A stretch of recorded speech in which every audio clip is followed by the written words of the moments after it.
దేశీయ stock market సూచీలు లాభాల్లో ట్రేడ్ అవుతున్నాయి. అంతర్జాతీయ మార్కెట్లో మిశ్రమ సంకేతాలు ఉన్నప్పటికీ మార్కెట్ లాభాల్లో కొనసాగుతున్నాయి.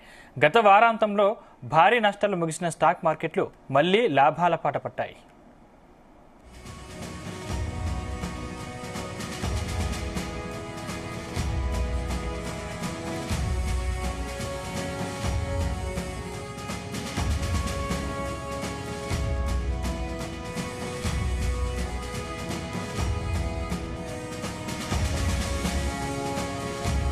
ఇంకా దేశీయ స్టాక్ మార్కెట్ సూచీలు ఎలా లాభాల్లో ట్రేడ్ అవుతున్నాయి, ఇదే అంశానికి సంబంధించిన మరింత సమాచారం మా ప్రతినిధి రవిప్రసాద్ అందిస్తారు. Ravi Prasad, good afternoon Sandeep. Overall గా లాస్ట్ వీక్ మార్కెట్ చూసుకుంటే ఒక 3-4 డేస్ పాజిటివ్ లో ఉన్న మార్కెట్ సడన్ గా పహల్గామా దాడి తర్వాత కొన్ని యుద్ధ వాతావరణాలు నెలకొన్న తర్వాత మార్కెట్లు అయితే కొంచెం వీక్ గా కనిపించినాయి లాస్ట్ 2 డేస్. కానీ ఈ రోజు చూసుకుంటే మళ్ళీ గ్లోబల్ ఎఫెక్ట్స్ ఒక కొంచెం అనుకూలంగా ఉండడంతో మార్కెట్ స్టార్ట్ అవ్వడం అయితే గ్యాప్ అప్ తోనే స్టార్ట్ అయిన మార్కెట్ కంటిన్యూగా పుంజుకోవడం జరుగుతుంది. అండ్ ప్రజెంట్ మార్కెట్ చూసుకుంటే మాత్రం సెన్సెక్స్ వచ్చేసి ఇంచుమించు ఒక 130 పాయింట్లు స్టార్టింగ్ లో పెరగడం జరిగింది. ప్రజెంట్ స్టార్ట్ అయిన ఒక 5-10 నిమిషాలనే గ్యాప్ అప్ తో స్టార్ట్ అయిపోయింది. అండ్ ప్రజెంట్ చూసుకుంటే సెన్సెక్స్ 80,000 మార్క్ అయితే రీచ్ అయిపోయింది. అండ్ నిఫ్టీ చూసుకుంటే 24,000 మార్క్ ఆల్రెడీ ఉంది. ఇంకా కొంచెం 24,000 మార్క్ కొంచెం ఇంకా పెరిగిందని చెప్పాలి. సెన్సెక్స్ చూసుకుంటే ఒక 1000 పాయింట్లు 1032 పాయింట్ల దగ్గర ట్రేడ్ పెరిగి 80,244 దగ్గర అయితే ట్రేడ్ అవుతుంది. అండ్ నిఫ్టీ చూసుకుంటే 293 పాయింట్లు పెరిగి 24,332 దగ్గర అయితే ట్రేడ్ అవ్వడం జరుగుతుంది. బ్యాంక్ నిఫ్టీ చూసుకున్న 804 పాయింట్లు అయితే పెరిగింది. అండ్ మిడ్ అండ్ స్మాల్ క్యాప్లు చూసుకుంటే ఇంచుమించు 2% అయితే పెరగడం జరిగింది. మాక్సిమం ఈ రోజు ఎక్కువగా చూసుకుంటే బ్యాంక్ సెక్టర్ అయితే బాగా పుంజుకోవడం జరిగింది. అండ్ నిఫ్టీ ఐటీ మాత్రం కొంచెం నెగిటివ్ లోనే ట్రేడ్ అవుతుందని చెప్పాలి. ఓవరాల్ గా ప్రజెంట్ మార్కెట్లు అయితే అంటే పహల్గామా దాడి తర్వాత ఒక యుద్ధ వాతావరణాలు నెలకొనడంతోని వీక్ అయిన మార్కెట్ లాస్ట్ వీకెండ్ లో తర్వాత మాత్రం మంచిగానే ట్రేడ్ అవుతుందని చెప్పాలి.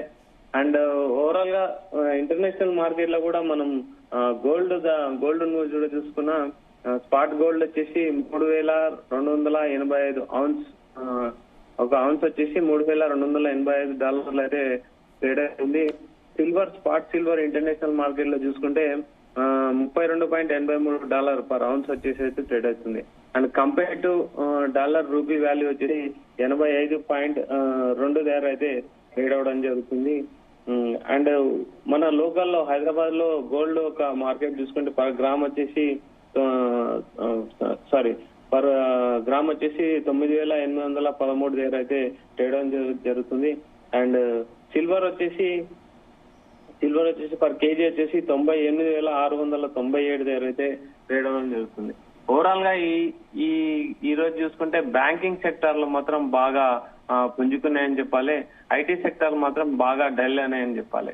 గ్లోబల్ క్యూస్ మనం చూసుకుంటే చైనా అండ్ యుఎస్ మధ్యలో వార్, దాని ఎఫెక్ట్ మార్కెట్ పైన బాగా ఉంటుందని ఎక్స్పర్ట్స్ చెప్తున్నారు. అదే విధంగా ఈ లోకల్ పహల్గామా అంటే మన పాకిస్తాన్ అండ్ ఇండియా మధ్యలో వార్ కొనసాగొచ్చు అనే ఒక భయాలు కూడా మార్కెట్ సెంటిమెంట్ పైన ప్రభావం చూపే అవకాశం ఉందని అయితే ఎక్స్పర్ట్ చెప్తున్నారు. అండ్ ఈ రోజు నిఫ్టీ ఐటీలో మాత్రం బాగా లాసెస్ అయితే చూడొచ్చు.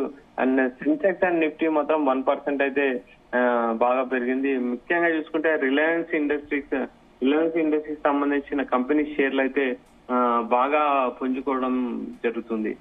అండ్ నెక్స్ట్ మనం లాస్ట్ వీక్ కూడా చూసుకున్నాము.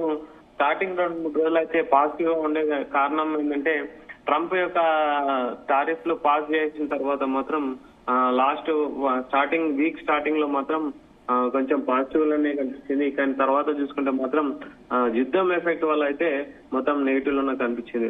అండ్ అమెరికన్ మార్కెట్లు కూడా లాస్ట్ ట్రేడింగ్ సెషన్ లో అయితే ఫ్లాట్ గానే క్లోజ్ అయినాయి. Dow Jones and Nasdaq and S&P మాత్రం కొంచెం అంటే ఇంచుమించు ఎక్కువ లాభంతో కాకుండా ఫ్లాట్ గానే క్లోజ్ అయినాయని చెప్పాలి. ఏషియన్ పసిఫిక్ మార్కెట్లు కూడా మిశ్రమంగానే ట్రేడ్ అవుతున్నాయి. అండ్ ఆస్ట్రేలియన్ మార్కెట్లు కూడా కొంచెం లాభంతోనే అవుతున్నాయి. అండ్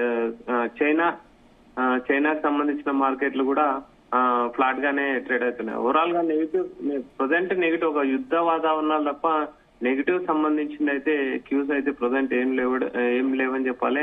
అండ్ వెంట క్రూడ్ ఆయిల్ బ్యారెల్ వచ్చేసి $63.20 వద్ద అయితే ట్రేడ్ అవుతున్నాయి. లాస్ట్ డే ట్రేడ్ చూసినాం మనం. ఎఫ్ఐఐలు అండ్ డిఐలు రెండు కూడా బయింగ్ లోనే ఉన్నాయి. సో మార్కెట్ అయితే మనది ప్రజెంట్ స్ట్రాంగ్ గానే ఉంది. అండ్ ఇన్వెస్టర్లు కూడా ఎక్కువ కొంచెం బాగానే అంటే స్ట్రాంగ్ ఉందని చెప్పారు. కాకపోతే లాస్ట్ 2 days మాత్రం కొంచెం యుద్ధం ఒక ప్రభావంతో అయితే కొంచెం వీక్ అయింది. కాకపోతే ప్రజెంట్ ఓవరాల్ గా గ్లోబల్ క్యూస్ చూసుకున్నా లోకల్ క్యూస్ Q4 రిజల్ట్స్ ఉన్నాయి. బ్యాంకింగ్ సెక్టార్స్ మెయిన్ గా పుంజుకోవడానికి కారణం దీనికి సంబంధించిన అంటే Q4 రిజల్ట్స్ బాగా వస్తున్నాయి అన్నాడని ఒక న్యూస్ ఉండడం వల్ల బ్యాంకింగ్ సెక్టర్ అయితే బాగా చూస్తున్నాం. And Reliance, ICICI bank, HDFC bank main షేర్లు మాత్రం బాగా మార్కెట్ ని లీడ్ చేస్తున్నాయని చెప్పాలి. ఓవరాల్ గా ప్రజెంట్ మార్కెట్ చూసుకుంటే అన్ని సెక్టార్లు కూడా మాక్సిమం అన్ని సెక్టార్లు కూడా పాజిటివ్ ట్రేడ్ అవుతున్నాయి. ప్రజెంట్ సెన్సెక్స్ చూసుకుంటే 1000 పాయింట్లు పెరిగి 80,214. అండ్ నిఫ్టీ వచ్చేసి 291 పాయింట్లు పాజిటివ్ లో ట్రేడ్ అవుతుంది. 23,330 దగ్గర అయితే ప్రజెంట్ మార్కెట్ ట్రేడ్ అవుతుంది. సందీప్, రవిప్రసాద్, అంటే డాలర్ తో పోలిస్తే రూపాయి మారకం విలువ ఎలా ఉంది? Compare to dollar rupee value వచ్చేసి చూసుకుంటే స్పాట్ 85.208 దగ్గర అయితే ట్రేడ్ అవుతుందని చెప్పాలి. అంటే ప్రజెంట్ ఫ్లాట్ గానే ట్రేడ్ అవుతుంది. మొత్తం వీక్ అయిందా లేకపోతే పడిపోయిందా లేకపోతే ప్రజెంట్ స్ట్రాంగ్ ఉందా అనేది తెలుస్తుంది.